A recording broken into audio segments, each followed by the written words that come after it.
बिस्मिल्लाहिर्रहमानिर्रहीम। अस्सलाम वालेकुम। 9th class, welcome back. कैसे हैं बेटा जी आप लोग? ठीक हैं? Hope all of you are all fine. जी बेटा, today is Saturday 20th June 2020। This is your bio class. I am your bio teacher ma'am Shikufta. Chapter number 4 हमारा कंटिन्यू है बेटा, सेल एंड टिश्यू वाला। आज का जो हमारा टॉपिक है वो है जी ट्रांसपोर्ट। ठीक है, transport.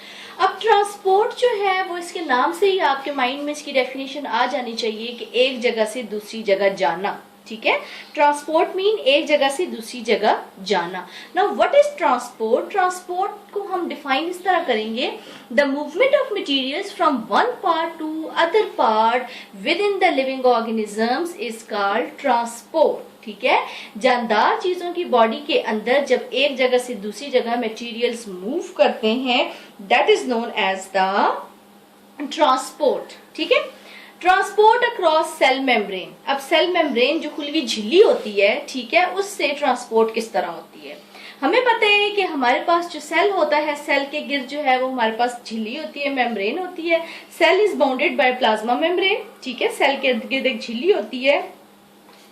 Plasma membrane is semi permeable membrane. ठीक है, प्लाज्मा मेम्ब्रेन हमारे पास क्या है जी? सेमी परमिएबल मेम्ब्रेन है। अब सेमी परमिएबल मेम्ब्रेन क्या होती है हमारे पास? सेमी परमिएबल मेम्ब्रेन ये होती है कि जी सेमी परमिएबल मेम्ब्रेन जी होती है कि जिसमें से मटेरियल्स जो हैं, कुछ मटेरियल जो हैं वो उस मेम्ब्रेन में से गुजर सकते हैं। यानी झिल्ली जो होती है ये हमारे पास दो तरह की होती है, बल्कि इसकी 3 टाइप्स होती हैं। एक हमारे पास होती है परमिएबल। ठीक है, परमिएबल का मतलब ये होता है कि जिसमें से हर चीज आसानी से, चाहे वो छोटे मालिक्यूल्स हैं या बड़े मालिक्यूल्स हैं, वो इजीली उसमें से मूव कर सकते हैं। सेकेंड हमारे पास होती है जी semi permeable membrane. Semi permeable membrane वो वाली मेम्ब्रेन होती है, वो वाली झिल्ली होती है बेटा, जिसमें से सिलेक्टिव मॉलिक्यूल्स जो हैं, सिलेक्टिव पार्टिकल्स जो हैं वो पास आउट हो सकते हैं। ठीक है, थर्ड हमारे पास आ जाती है इम्परमिएबल मेम्ब्रेन। इम्परमिएबल मेम्ब्रेन वो होती है जिसमें से मॉलिक्यूल्स जो हैं वो टोटली पास आउट नहीं हो सकते। Got it?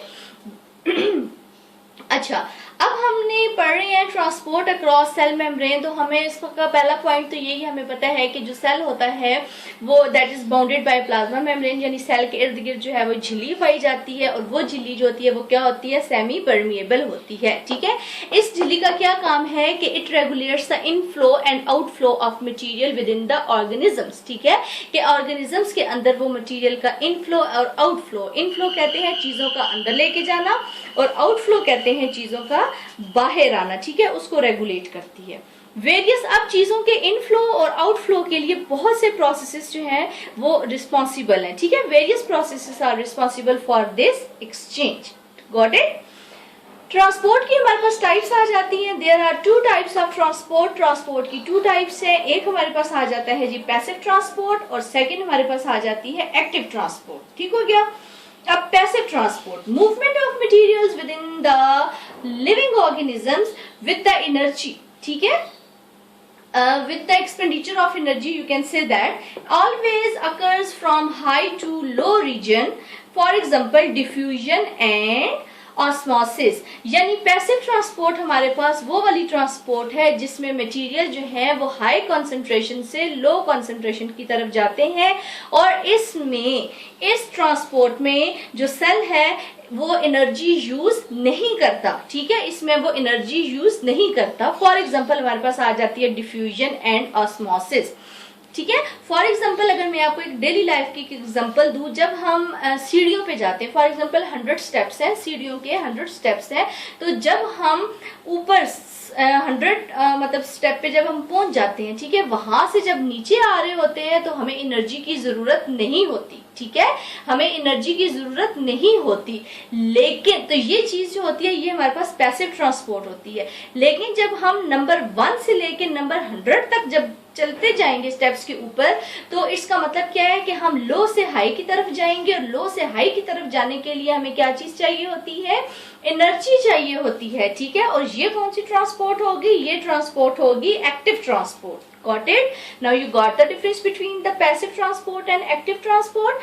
Passive transport में मटेरियल जो है वो हाई से लो की तरफ मूव करते हैं और उसमें उन्हें एनर्जी की जरूरत नहीं पड़ती, जबकि एक्टिव ट्रांसपोर्ट में मटेरियल्स जो हैं वो लो से हाई की तरफ मूव करते हैं और इसमें सेल जो है वो एनर्जी यूज करते हैं और वो एनर्जी होती है एटीपी की फॉर्म में। एटीपी क्या चीज है, एटीपी एडिनोसाइन ट्राइफॉस्फेट, ये हमारे पास एनर्जी की फॉर्म है जो सेल के अंदर होती है। सेल जो है वो इस एनर्जी को यूज करते हैं for performing their various life functions, ठीक है। अपनी लाइफ के बहुत से प्रोसेसेस को परफॉर्म करने के लिए सेल्स जो है वो इस एनर्जी को यूज करते हैं, ठीक है। अच्छा जी, एक्टिव ट्रांसपोर्ट की एग्जांपल्स हमारे पास आ जाती हैं। Absorption of minerals by root hairs, ठीक है, फ्रॉम सॉइल, जमीन के अंदर रूट हेयर से हमारे पास क्या चीज एब्जॉर्ब की जाती है, मिनरल्स एब्जॉर्ब किए जाते हैं।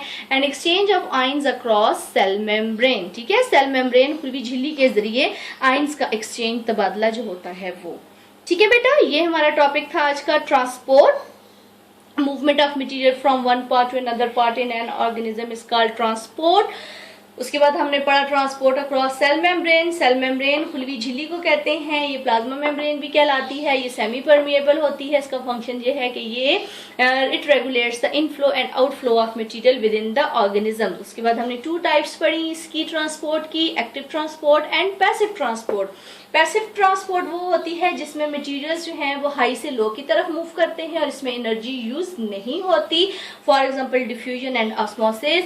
और एक्टिव ट्रांसपोर्ट में हमने ये पढ़ा कि मटेरियल्स जो हैं वो लो से हाई की तरफ मूव करते हैं और इसमें सेल्स जो है वो एनर्जी यूज करते हैं एटीपी की फॉर्म में। फॉर एग्जांपल हमारे पास आ जाते हैं absorption of minerals by root hairs and exchange of ion across cell membrane, ठीक है। समझ आ गई बेटा जी आप लोगों को? एनी कंफ्यूजन, कोई प्रॉब्लम, कोई मसला हो तो बेटा आप लोग जो हैं वो मुझसे पूछ सकते हैं, ठीक है। Thank you very much.